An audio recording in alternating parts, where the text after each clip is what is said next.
तो अस्सलामुअलैकुम गाइस, तुम लोगों का क्या हाल है। तो सबसे पहले आज हम देखेंगे कि चैट जीपीटी की मदद से हम क्या क्या कर सकते हैं और चैट जीपीटी हमारे आने वाले वक्तों में कैसा हमारा एक साथी बन सकता है और हमें किस तरह मदद कर सकता है। चाहे आप प्रोग्रामिंग से रिलेटेड फील्ड में हो, चाहे आप कंटेंट राइटिंग से रिलेटेड फील्ड में हो, चाहे आप डाटा साइंस से रिलेटेड फील्ड में हो या किसी भी रिलेटेड फील्ड में, बिजनेस से रिलेटेड फील्ड में, तो चैट जीपीटी हमें कैसे मदद कर सकता है। तो सबसे पहले हम अगर चैट जीपीटी की ऑनलाइन वेबसाइट पे जाएं तो हमारे पास आ जाता है chat.openai.com। और यहाँ पे अगर हम अपना साइन अप करें तो हमारे पास कुछ ऐसा इंटरफेस आता है और हमारे पास यहाँ पे इसकी एग्जांपल्स, कैपेबिलिटीज़ और लिमिटेशंस आ जाती हैं। सबसे पहले हमारे पास इसकी एग्जांपल्स में देखे जाएं तो वो हमें बता रहे हैं कि आप इस तरह के से सवाल पूछ सकते हो। एक्सप्लेन क्वांटम कंप्यूटिंग, जो फिजिक्स से रिलेटेड सवाल, और कोई भी इंटेलेक्चुअल सवाल की आपको कोई आइडिया नहीं आ रहा तो आप चैट जीपीटी से वो पूछ सकते हो। और कोडिंग से रिलेटेड सवाल भी आप पूछ सकते हो। जावास्क्रिप्ट में एचटीटीपी रिक्वेस्ट कैसे बनाई जाए, तो आप इस तरह के सवाल इससे पूछ सकते हो। और यहाँ पे आपकी कैपेबिलिटीज़ आ जाती हैं चैट जीपीटी की। कैपेबिलिटीज़ में ये है कि रिमेंबर वर्ड, कि आप लोगों ने पीछे उसके साथ क्या बात की है वो उसको याद होती है, आप उसको रेफ़र करके उससे कोई भी नेक्स्ट काम करवा सकते हो। Allow users to provide follow up corrections, कि अगर इसने चैट जीपीटी ने गलती से कोई गलत चीज़ लिख दी है या गलत कोड लिख दिया है तो वो उसको फॉलो अप करेक्शन में ठीक कर सकता है।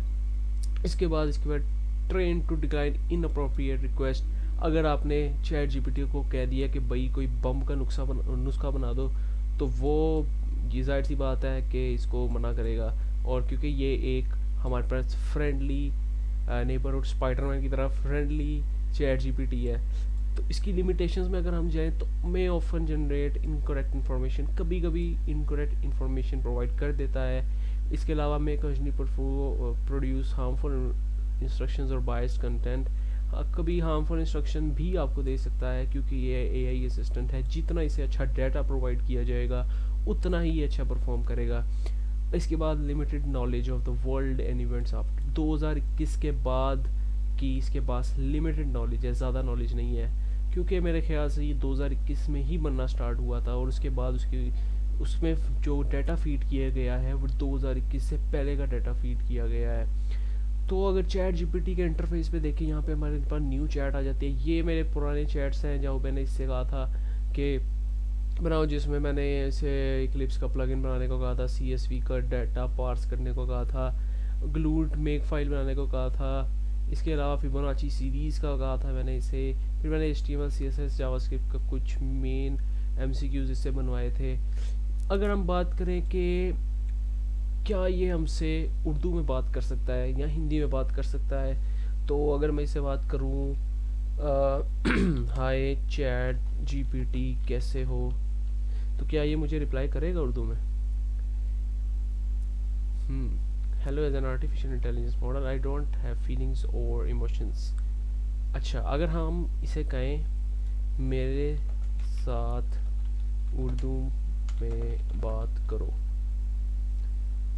तो क्या ये हमारे साथ उर्दू में बात कर सकता है। जी हाँ जी, आप उर्दू में बात कर सकते हैं। मुझे कुछ पूछना है, मुझे कुछ पूछना है, ये बग है।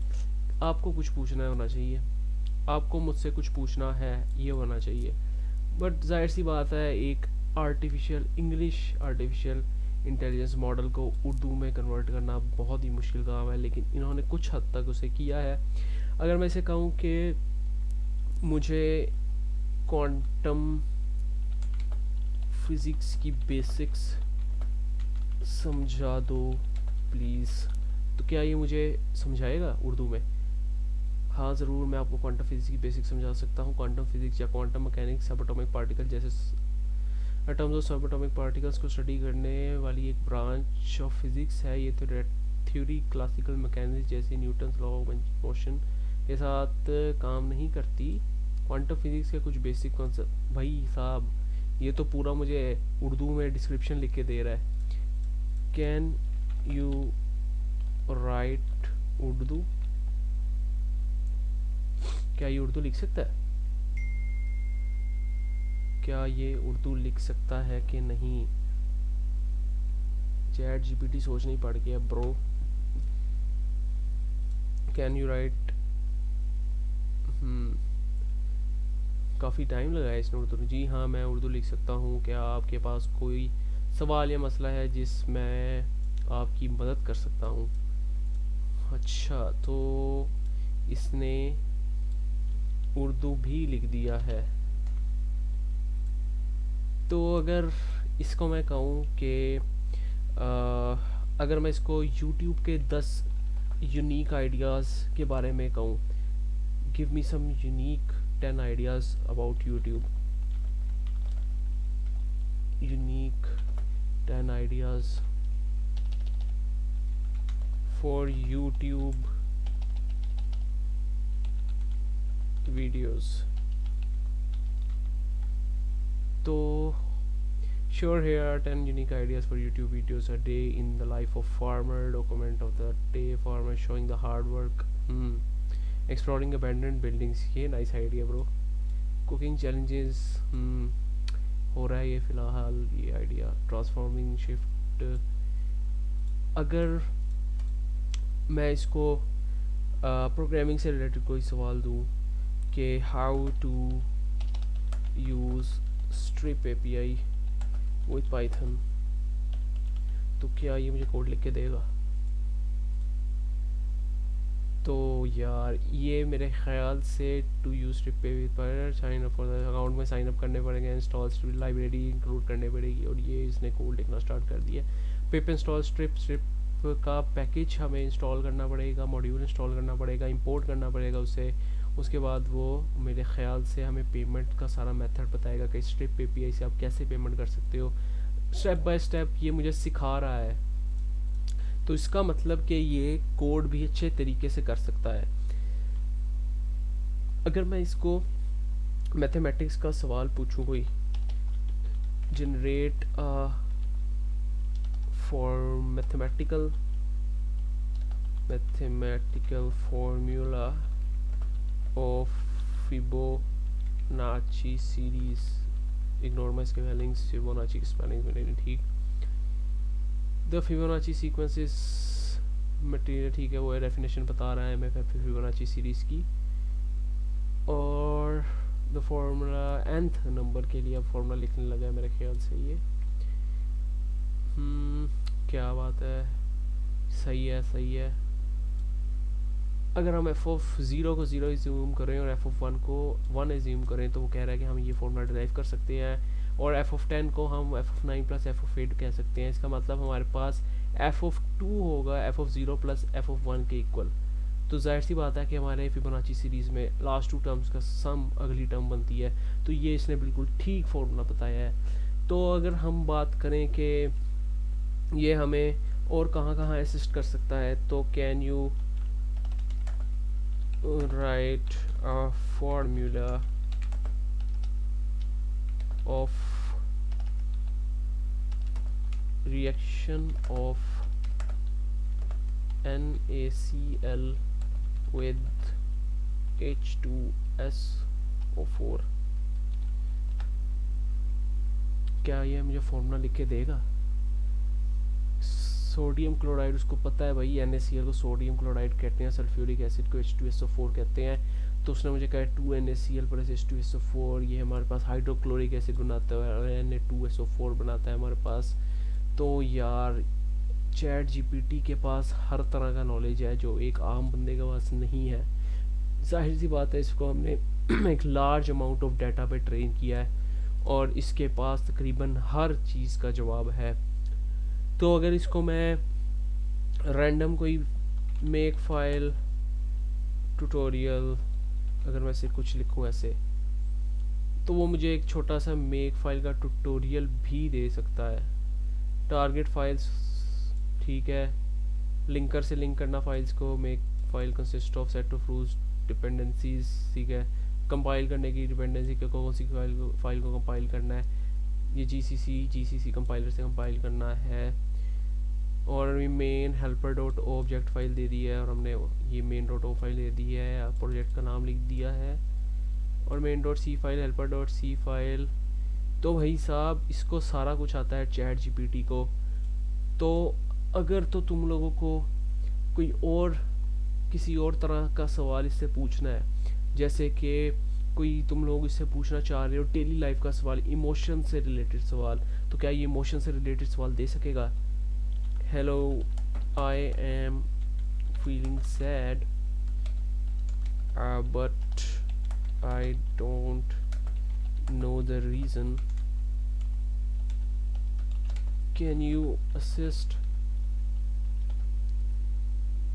तो क्या ये हमें I am sorry to hear that you're feeling sad. It can be difficult to identify the reason of your emotions sometimes fuel for your emotions, but it is important to take care of yourself regardless. few basic tips दे रहा है कि आपको इस सूरत में क्या करना चाहिए, किसी से बात करनी चाहिए, try journaling और take care of yourself, और consider seeking professional help, professional psychologist वगैरह से help लेने के लिए ये कह रहा है, और remember that it's okay to feel sad sometimes and taking care of yourself is important part of maintaining.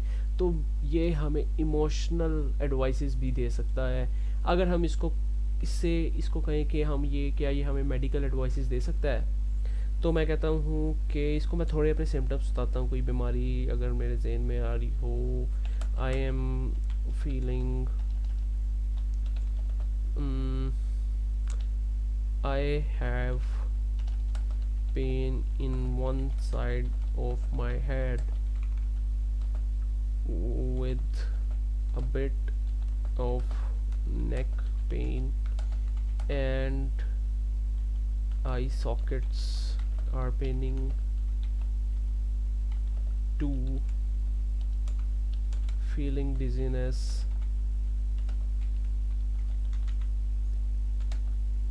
तो अगर मैं इसको ये सिम्टम्स दूँ तो ये मेरे हिसाब से ये सिम्टम्स माइग्रेन के सिम्टम्स है कि एक सर की दर्द, और अगर इसको मैं ये दूँ तो क्या ये माइग्रेन को डिटेक्ट कर पाएगा? I am sorry to hear it is important to take any pain discomfort to seek medical based on tension headache, migraine headache. तो भाई साहब इसने माइग्रेन को भी डिटेक्ट कर लिया है कि भैया आपको माइग्रेन भी हो सकता है, आपको टेंशन की हेडेक हो सकती है, आपको कोई और हेडेक हो सकती है, नेक पेन, आई सॉकेट की पेन के रिलेटेड इसने सारा बता दिया, डिजीनेस का कि उसने बता दिया कि क्यों डिजीनेस आपको फील हो सकती है। तो इसने ऑल पॉसिबल डायग्नोसिस दे दिया है मुझे। तो इसका मतलब है कि चैट जीपीटी हमें हेल्थ से रिलेटेड सवाल का जवाब दे सकता है, फीलिंग्स इमोशन से रिलेटेड सवालों के जवाब दे सकता है, हमारे से उर्दू तक में बात कर सकता है, हमारे लिए कोड तक लिख सकता है। तो अगर इसको मैं कहूँ कि मेरे लिए बेसिक यूएमएल डायग्राम बनाए, can you make a basic UML class diagram for my employ management system, तो क्या ये मुझे बना के देगा? Sure, here is a basic UML diagram. कैसे बनाएगा ये? अच्छा भाई साहब, इसने वो कोडिंग के थ्रू ही एक क्लास की शक्ल दे दी है, उसे एम्प्लॉय की एक क्लास बना ली है, और उसमें उसने टेक्स्ट लिख दिया है, और उसमें उसने फंक्शंस डाल दिए हैं, रिटर्न टाइप्स भी प्रॉपर उसने डाल दिए हैं। इसके ये क्लास बन गई, फिर ये एक क्लास बना रहा है। तो ये मैं तो वही हैरान हूँ कि ये चैट जीपीटी इतना प्रोफेशनल कैसे हो सकता है। लेकिन इसमें एक मसला है कि ये क्लासेस को बीच में लिंक नहीं कर रहा कि एक क्लास का दूसरे से रिलेशन क्या है, इज़ अ रिलेशनशिप है, हैज़ अ रिलेशनशिप है, कि कंपोजिशन का रिलेशनशिप है या एग्रीगेशन का। तो ये इसमें थोड़ा मुझे डिफेक्ट नज़र आया। लेकिन एज अ होल इसको अगर क्लास डायग्राम का भी कहा जाए तो डायग्राम का एक बेसिक सी हमारे पास एक शक्ल दे देता है, जिसकी मदद से हम उसको डायग्राम को बना सकते हैं। As an AI text based model ये एक बहुत बड़ी चीज़ है कि ये एक यूएमएल डायग्राम हमें बना के दे रहा है। Text based software, text based AI assistant हमें ये बना के दे रहा है। अगर हम इससे पूछें कि can you schedule my daily life routine, तो क्या ये मुझे स्केड्यूल बना के देगा? As an AI language I am qualified to make detail schedule but I can offer some tips to create I am not qualified to make a detailed schedule of your daily life, because जाहिर सी बात है उसको मेरी daily life के बारे में पता ही नहीं होगा, तो कैसे बनाएगा। 2 टाइम्स ईट, और इसके बाद मैं कह देता हूँ यूनिवर्सिटी टाइम, मैं कह देता हूँ 1 से 4, 1 से 3 PM। फिर मैं कह देता हूँ कि sleep time 9 PM, wake up time मैं कह देता हूँ 7 AM। तो इसको कहता हूँ can you make a basic schedule. तो क्या अब ये बना सकता है? इसको इन्फॉर्मेशन मैंने प्रोवाइड कर दिया। तो हाँ, अब इसने मुझे कहा कि हाँ भाई अब मैं तुम्हारा स्केड्यूल बना सकता हूँ, क्योंकि तुमने मुझे बेसिक टाइम और सारी बेसिक अपनी लाइफ की रूटीन बता दी है। तो 7 बजे मैं उठूँगा और 7 से 8 मैं मॉर्निंग शावर या ब्रेकफास्ट लूँगा। 8 से 12 मैं स्टडी कर सकता हूँ। 12 से 1 मैं लंच ब्रेक कर सकता हूँ। 1 to 3 यूनिवर्सिटी टाइम ही है भाई साहब। 3 to 6 वर्क कर सकता हूँ, स्टडी कर सकता हूँ। 6 to 7 फिर डिनर ब्रेक। 7 to 9 मैं रेस्ट कर सकता हूँ। 9 to 10 नाइट टाइम हो सकता है मेरा, ब्रश वगैरह कर सकता हूँ। और 10 बजे अल्टीमेटली मैं सो सकता हूँ। तो क्या रूटीन बना दी है यार। इसका मतलब चैट जीपीटी हमारे पास तकरीबन हर काम कर सकता है। तो गाइज ये थी चैट जीपीटी की फंक्शनैलिटीज़। अगर तुम लोग मज़ीद ट्यूटोरियल देखना चाहते हो चैट जीपीटी पे कि कैसे हम इसको अपनी डेली लाइफ में यूज़ करें और इससे हम कैसे फ़ायदा हासिल करें, तो do subscribe, like and share, और मुझे कमेंट्स में बताओ अगर तुम लोग को ऐसी मज़ीद वीडियोस की ज़रूरत है तो तब तक के लिए अल्लाह हाफिज़।